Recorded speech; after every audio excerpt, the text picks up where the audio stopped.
तो सुनैना को पता चली, रोने लग गई। जिस आंगन में एक बेटी 20 साल तक खेली हो, 22 वर्ष तक खेली हो, और उस आंगन से एक दिन पंछी बन के विदा हो जाए, उस मां के ऊपर क्या बीतती होगी। हाँ, सब रो रहे हैं, जानकी जी जा रहे हैं। विदाई का समय ऐसा होता है ना, कठोर से कठोर रिश्ता भी उसके नेत्र में आंसू होते हैं। भाई कितना भी लड़ता हो, लेकिन जब बहन विदा होती है तो भाई रोने लगता है, रोने लगता है। किसी ने भाई से पूछा, भाई तू तो बहुत लड़ता था, तो क्यों रो रहा है? उसने कहा, मैं कितना भी लड़ता था, लेकिन मेरी बहन मेरी हर गलती को पापा से छुपा लिया करती थी। एक बेटी जब तक बेटा भले एक गिलास जल न दे, लेकिन एक पिता रात में आएगा ना और कहते, बेटी जरा जल तो लाना, आधी रात में बेटी जाएगी, चाय बना के लाएगी, बाबूजी लो चाय। बेटी जब तक मायके में रहती है तब तक माँ बाप की चिंता, और जब ससुराल में जाती है तब भी दिन रात फोन करके, बाबूजी ठीक तो हो, माँ ठीक तो हो, दिन रात चिंता करती। ऐसा पल, ऐसा भावुक पल।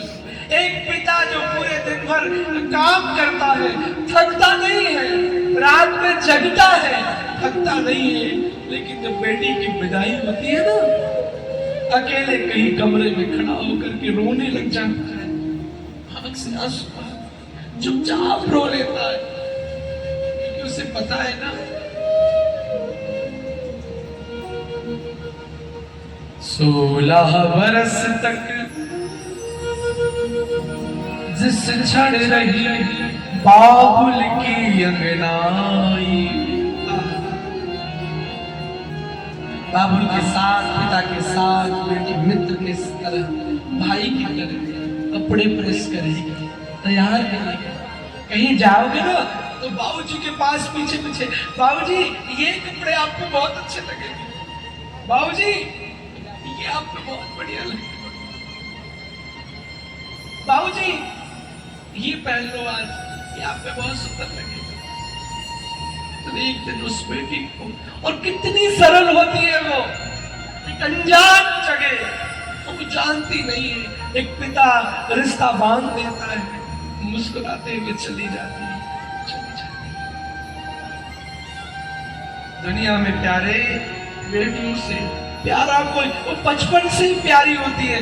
बेटा बंदूक लेके आएगा, वो गुड़िया लेकर आती है मेला से, गुड़िया को खिलाएगी, पालेगी, उसको प्यार से रखेगी। इस समय जानकी जी चली, पूरी माँ अधीर हो गई। सुनैना माँ दिन रात बेटी से समझाती, अरे मैं भी तो ससुराल में आई हूँ, मैं भी तो आई थी, लेकिन जब बेटी चलती तो वो भी दहाड़ मार के रोने लग जाती। अब कौन उसके साथ बात करेगा? बेटा तो बिजी है, बेटा तो बाहर है, अब कौन उससे बोलेगा कि माँ तुमने दवाई खाई कि नहीं खाई? अब वो कौन उससे पानी और टैबलेट ला के देगा? माँ पहले दवाई खाओ, बाद में कुछ करना। इतना प्रेम। मेरे प्यारे, जिन पे बेटियां हैं ना, सौभाग्यशाली है वो लोग, सौभाग्यशाली। बेटी जैसा प्रेम शायद कोई देती। सब रोने लगे, भाई रो रहा है, माँ रो रही है, जनक जी रो रहे हैं, सब रो रहे हैं। जानकी जी ने पहला कदम बढ़ाया ही था कि विदेहराज जनक धड़ाम से निकले, जिनको विदेहराज कहा जाता था। हाँ बेटी, हाँ सारी जिम्मेदारियों से पिता नहीं टूटता, लेकिन जब बेटी की विदाई होती तो बड़े से बड़ा कठोर पिता भी टूट जाता है, टूट जाता। उसे पता है आज के बाद वो घर तो आएगी, लेकिन ये घर उसका नहीं होगा। आज के बाद वो रिश्ते, अपनी सगी बेटी भी ना विदाई के बाद रिश्तेदार बन जाती है। बाप ये जानता है कि पिता भी प्रेम कर ले लेकिन बाप भी रोने लग जाता है। माँ रो रही है, भाई रो रहा है। दिन भर लड़ने वाला भाई दिन रात चोटी खींचेगा, परेशान करेगा, शैतानी करेगा, लेकिन वो दिन रात भर काम करेगा, सबका स्वागत करेगा, सबको बुलाएगा, सबके पास जाएगा, तुमने खाना खाया कि नहीं सबको पूछेगा बारात में। लेकिन सुबह जब बहन की विदाई होती है ना, चुपचाप किनारे रोने लग जाता है। उसका फ्रेंड चला जाएगा, अब वो किससे झगड़ा करेगा, अब वो किससे लड़ाइयां करेगा, अब कौन उसकी गलतियों को पिता से छिपाएगा। बेटी की विदाई सच में एक माँ बाप के लिए अभूतपूर्व क्षण होता है। जानकी जी जाने लगी। जानकी जी ने दो तोता पाले थे, एक तोता एक मैना। दोनों तोता मैना ने जब जानकी जी को जाते देखा, पिंजरे के अंदर से आंसू बहा रहे, जैसे कह रहे हो जानकी मत जाओ देवी जानकी, मत जाओ।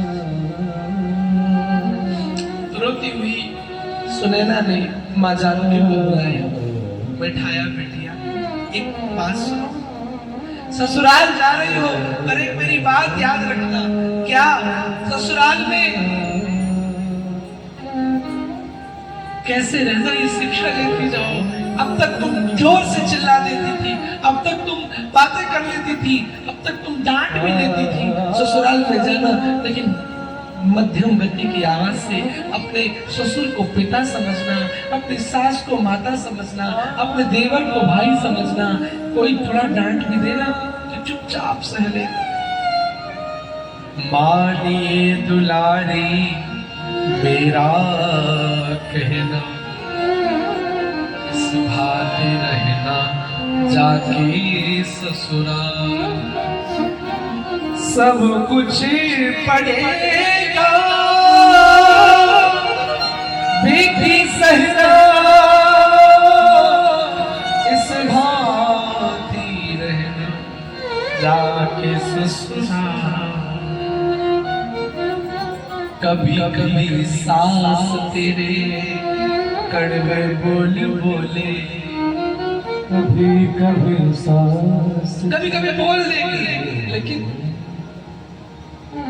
कभी कभी सास तेरे कड़वे बोल बोले, कुछ ना कहना, चुप ही रहना, नैन नीचे रखना जाके ससुर।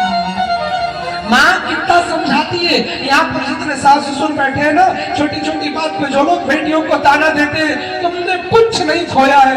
उस बेटी से पूछो, अपना 25 वर्ष का माँ बाप का प्यार खो के आई है, अपने भाई का दुलार खो के आई है, सब कुछ खो के आई है। मत ताने दिया करो। जानकी जी विदा होके चली, पूरा जनकपुरी पीछे पीछे जानकी के हाँ जानकी करते हुए आया। बारात अयोध्या आई है और अयोध्या में पूरी अयोध्या को दुल्हन की तरह सजाया गया है। क्यों? दुल्हन का स्वागत किया जा रहा है।